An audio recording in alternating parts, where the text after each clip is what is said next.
Good morning. Thank you for joining with me. We are in A Course in Miracles. Today we are going to start our meditation with lesson 10. My thoughts do not mean anything. My thoughts do not mean anything. If you'd like to close your eyes and pray with me this morning. Dear Father, if left to my own devices, my perception will be skewed. I surrender to you everything that I think and feel. God, please take my past, plan my future, send your spirit to redeem my mind that I might be set free. May I be your channel, God, and serve the world. May I become who you would have me be, which I am. May I do what you would have me do, go where you would have me go, say what you would have me say, and to whom. God, please enable me to set aside everything I think I know about everything today, God. Allow me an open mind for a new experience. And so it is. Amen. Okay, so we can go straight into the meditation. If you'd like to close your eyes, back supported, head and neck free. We're going to go into the 2x breath, in for 2, out for 4.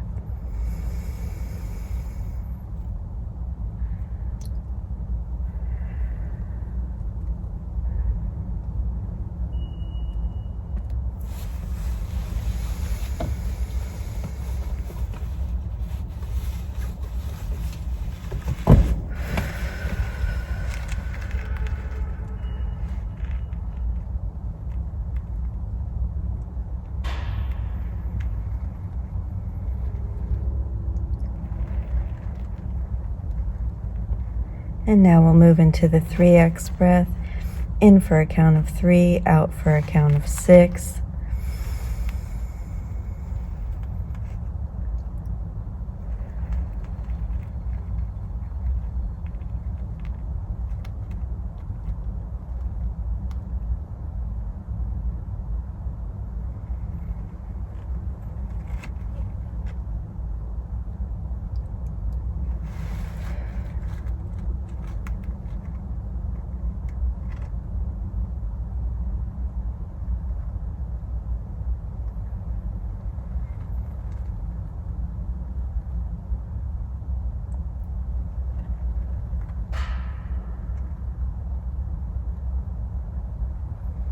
And lastly, our 4x breath, in for a count of 4, and then out for a count of 8.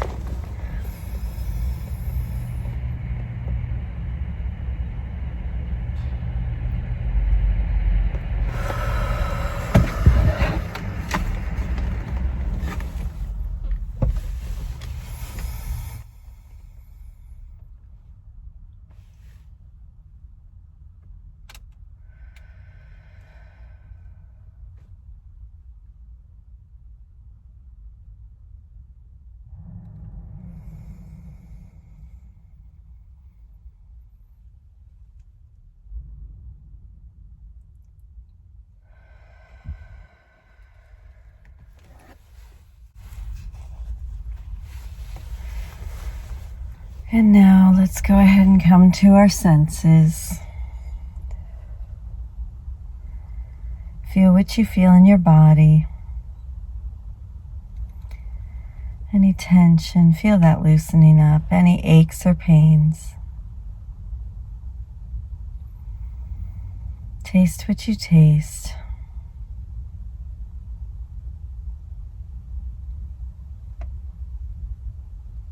Hear what you hear. What do you hear closest and furthest away?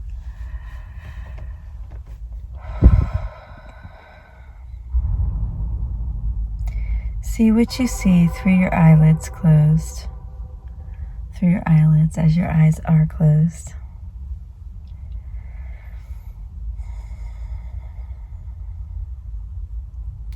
You see any designs or light patterns, any colors? And then with a big 4x breath, let's go ahead and smell what you smell and make this your biggest breath ever.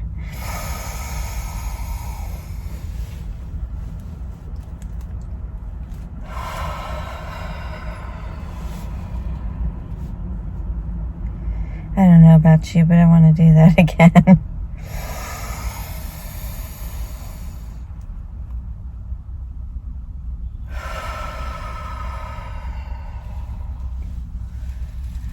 Go ahead and roll your head too. Lift up your shoulders and then drop them. Lift them up and drop them. Roll your head. If you can't roll it all the way around, go back to front, side to side. Let's go ahead and feel all that tension leave this meat suit. Leave your body.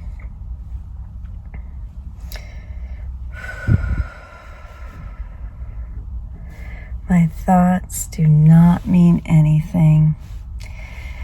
Let's go ahead and use that mantra or the mantra of your choice. I use a Sanskrit mantra usually. Apparently we're not supposed to share those, but you can use Om or any other Sanskrit mantra.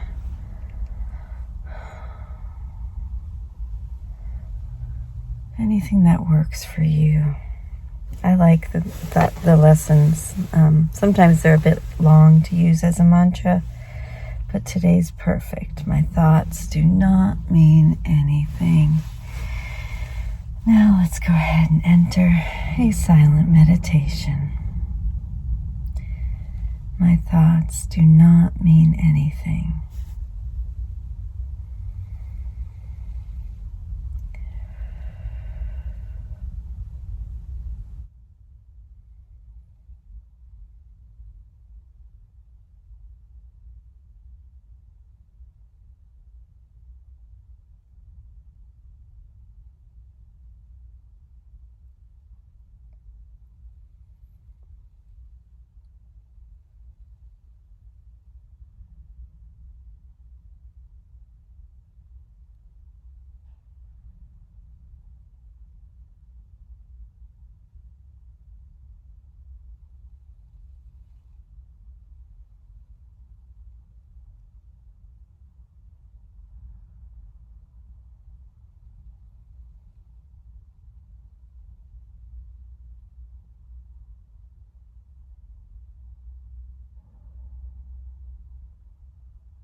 My thoughts do not mean anything.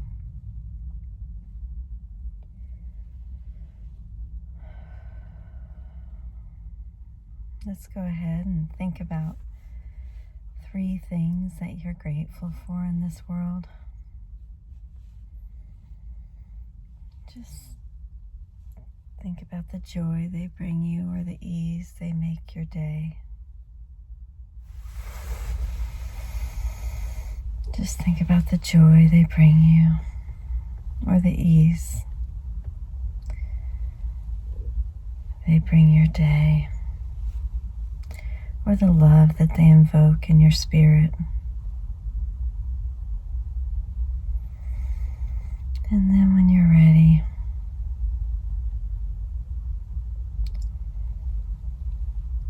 let's think about the love that you felt when you're thinking of the things that you're grateful for. How it lights up your heart center, lights up your being. And let's go ahead and feel that extended. I notice when I'm driving to work, I kind of extend that love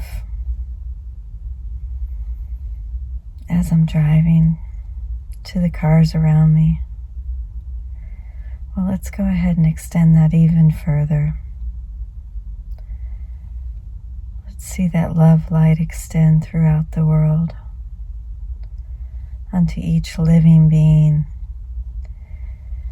Feel it vibrate in beauty, vibrate in oneness, vibrate in love and kindness. Let's go ahead and especially encapsulate those who provoke any feelings that are not love within us, whether we know them personally or not, whether they're public figures, politicians, bosses, people that work under us, anybody who provokes a feeling that is not love within us. Let's go ahead and focus this love light specifically on them right now.